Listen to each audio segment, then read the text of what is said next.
ایک دن کے لیے یہ منصب جس پہ آپ بیٹھے ہیں مجھے دے دیں اور میں بتاتا ہوں کہ کسی بھائی کی جرت نہیں ہوگی اس ایوان کے سامنے کھڑا ہو جائے.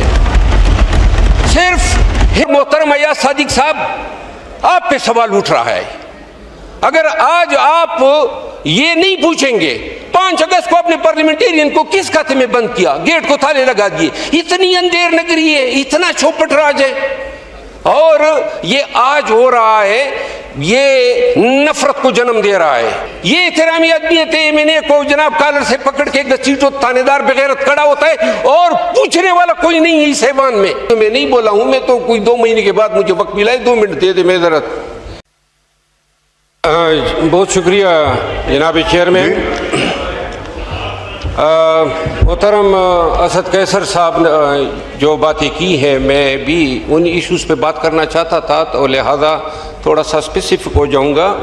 میں آپ کے توجہ سے توجہ طلب کرتا ہوں محترم وزیر قانون جو ہیومن رائٹس کے منسٹر بھی ہیں تارڑ صاحب آپ کی توجہ درکار ہے. محترم تارڑ صاحب, امریکہ کا آرٹیکل 1 جو آئین شروع ہوتا ہے اس کا کلاس 6 وہ بیان کرتا ہے کہ ان کے جو منتخب نمائندے ہیں ان کو ایوان آتے ہوئے, ایوان سے جاتے ہوئے یا سیشن کے دوران گرفتار نہیں کیا جائے گا.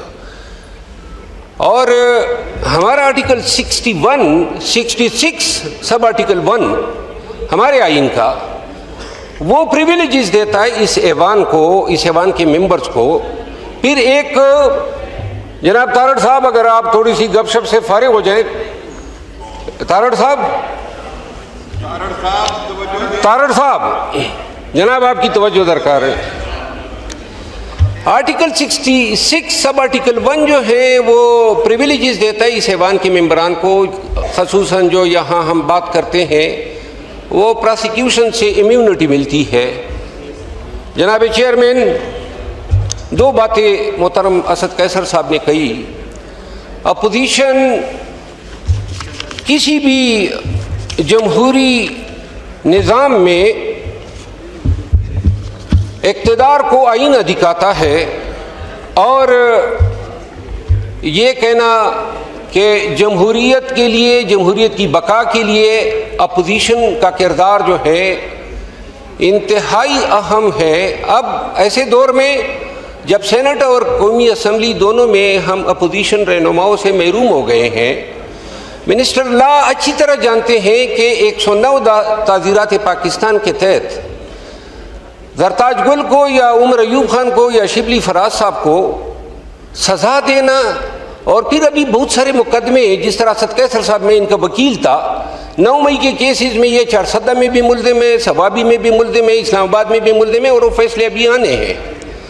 کہنے کا مقصد یہ ہے کہ اس طرح کے فیصلوں سے جن کی کوئی فوٹنگ نہیں ہے لا میں, ایک فیصلہ ہوا ہے پاکستان کی فوجداری تاریخ میں جب 109 میں سزا دی گئی اور سپریم کورٹ تک اپیل رکھی گئی, وہ تھی محترم مرحوم شہید ذوالفقار علی بھٹو کو جب سزا دی گئی تھی, اور جس کو پھر سپریم کورٹ نے واپس لیا 50 سال کے بعد.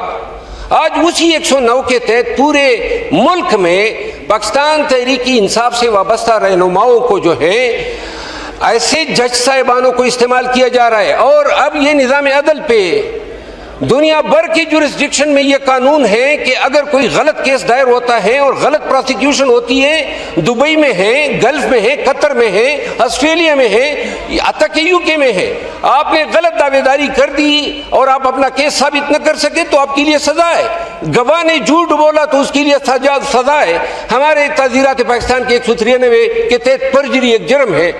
میں یہاں پہ یاد دلا دوں 26ویں آئینی ترمیم پہ ہم بہت تنقید کرتے ہیں.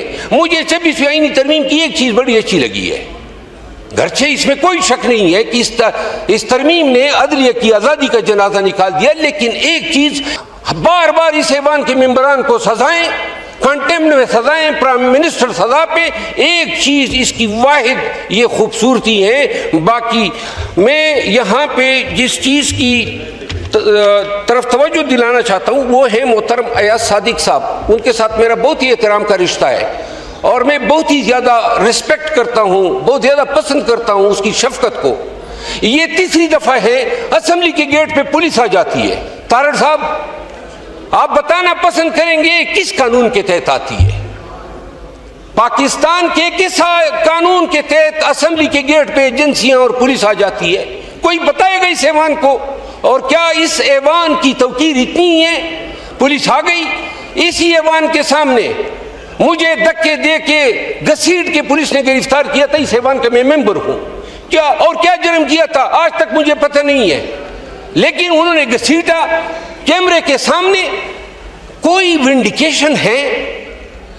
یعنی کہ آپ کا آئین مجھے تحفظ دیتا ہے, ہمارے فنڈامنٹل رائٹس. آرٹیکل 14 کیا کہتا ہے؟ احترام آدمیت کی بات کرتا ہے. قرآن کریم احترام آدمیت کی بات کرتا ہے. رسول کریم کے احادیث ہیں. یہ احترام آدمیت ہے. میں نے کو جناب کالر سے پکڑ کے گھسیٹو, تانے دار بغیرت کھڑا ہوتا ہے اور پوچھنے والا کوئی نہیں ہے اس ایوان میں. اور پھر آ گئے 5 تاریخ کو, کس لیے آئے تھے؟ یہ ایوان کی توقیر ہے. آپ اس کو سپریمیسی آف پارلیمنٹ کہتے ہیں, جہاں پہ آپ آئی جی سے, پولیس سے, تھانے دار سے پوچھ نہیں سکتے کس کھاتے میں آ رہے ہیں, کیوں بار بار آ رہے ہیں. یہ ایوان اتنا کمزور ہو گیا. آپ کا پارلیمنٹری پریویلیجز ایکٹ 1973 کا دفعہ 7 اس کو قابل دستانداز یہ پولیس جرم قرار دے کے سزا اس کی متعین کر چکا ہے. کبھی سزا دی گئی؟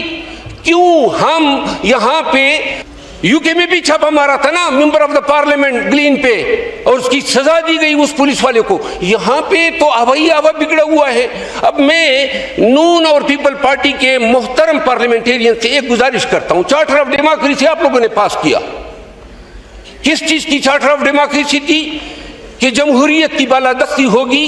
آج آپ کیوں اپنے چارٹر آف ڈیموکریسی سے مکر رہے ہیں؟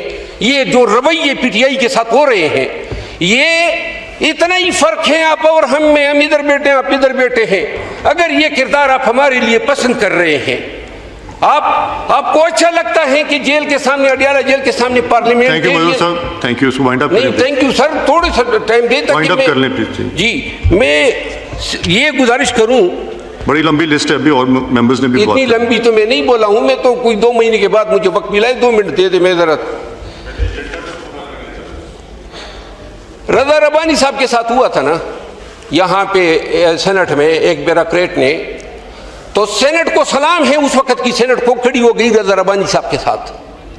آج میں کہہ رہا ہوں, یہاں آپ کو یاد ہوگا یہاں پہ اس ایوان سے ممبران اسمبلی کو اٹھایا گیا. آخر یہ ایوان اتنا کمزور کیوں ہو گیا ہے؟ اور محترم ایاز صادق صاحب آپ پہ سوال اٹھ رہا ہے. اگر آج آپ یہ نہیں پوچھیں گے 5 اگست کو اپنے پارلیمنٹیرین کو کس کھاتے میں بند کیا, گیٹ کو تالے لگا دیے, اتنی اندھیر نگری ہے, اتنا چوپٹ راج ہے, اور یہ آج ہو رہا ہے, یہ نفرت کو جنم دے رہا ہے. میں وہ الفاظ نہیں استعمال کروں گا. میں احترام کرتا ہوں عزب اقتدار بھی جتنے بیٹھے ہوئے ہیں. میں صرف اتنی گزارش کروں گا, قانون سے وابستہ شخص ہوں اور مجھے علم ہے کہ یہ جو کچھ بھی ہو رہا ہے, یہ سزائیں, یہ گیٹوں پہ گرفتاریاں, میں آپ کو آج بتا دوں آپ سب کو کہ یہ بھی الزام ہے کہ میں نے یہاں عمارات کو آگ لگائی ہے. میرے خاندان کے لوگ اس ملک کے ساتھ وفاداری کی قیمت ادا کرتے اگلی جہان چلے گئے. آج بھی میرے حلقے میں گزشتہ 1.5 ماہ میں میرے گھر پہ 3 حملے ہوئے, ملیٹنٹس نے کیے. 3 لوگ میرے جو ہیں مر گئے, شہید ہو گئے. اس ملک کے ساتھ وفاداری کی قیمت ہم چکا رہے ہیں, اور آپ لوگ ہمیں دہشت گرد بنا رہے ہیں. کیوں؟ آخر یہ کس طرح کا نظام ہے؟ پارلیمانی نظام ان کے حوالے, فارن پالیسی ان کے حوالے, ٹیررزم ان کے حوالے.